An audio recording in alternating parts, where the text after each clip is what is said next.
Hey guys, Chase Cooper, Director of Instruction here at the Big Easy Ranch. This lesson of the week, brought to you by Swing Catalyst, is with a young college player. Came to me fighting hooks, blocks, and the occasional shank. He also complained about low back pain. He's having some low back issues. Okay, so taking a look here, you see good golf swing, pretty good backswing, really pretty good position here. Then starts to get into some funky spots. So right here, right shoulder's really low. You can see a lot of tilt here. Hips have kind of gone off and left him.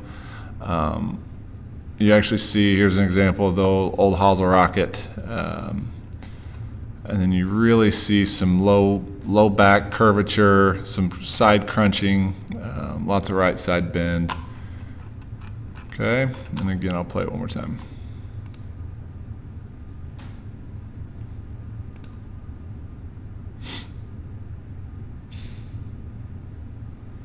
So obviously didn't like the shot. Motion's pretty good, but gets into some funky spots. And again, anytime we have pain, we got to take a long, hard look to make sure that we can make some changes that are, easier for him to do, easier on his body. Okay, when we look at the swing cat data, we got the force plate, or the motion plate. You see lots of horizontal force, very, very little torque compared to the horizontal, and then not a ton of vertical. So anything I can do to increase some of the torque first, that was my first goal.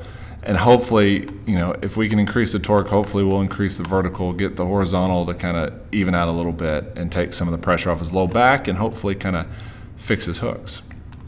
So I'll pull up the second swing. Immediately you start to see some differences. So what we did, I had this young man take a backswing, pause, and then what I wanted him to do, I wanted him to bring his arms down and kind of shallow the shaft a little bit without him losing any tilt. What I mean by that is I wanted his left shoulder to stay below his right while he brought his arms down, and then from here I just wanted him to rotate. I just wanted him to hit it. And you'll see he stays in left side bend a little bit longer, so his left side stays down longer. He doesn't drop down and back as much. He's nowhere near the heel anymore, and he rotates much better. Okay, now if we compare, so obviously the drill, he's a little slower, but start noticing the positions. So on the left, you can already start to see some crunch. On the right, you can see chest is way more open, left shoulder, left arm has gotten out of the way. Right shoulder's not dropping back, it's staying much higher. Hips are way more open, chest is way more open, neck is way more forward. And you can see a huge difference there.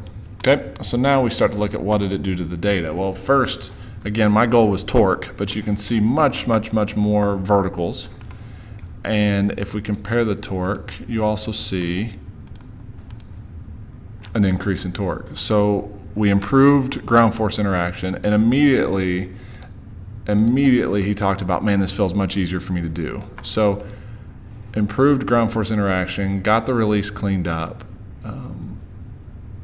and got the path a bit more neutral. So this was I think it was a 1 right path where we started at about 4 or 5 right. You can really see differences in where that club's coming in from on the right versus on the left.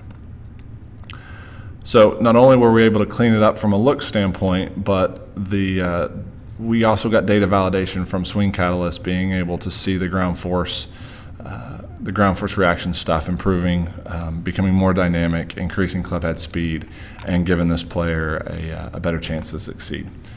Thanks for tuning in, and I hope this helped you guys.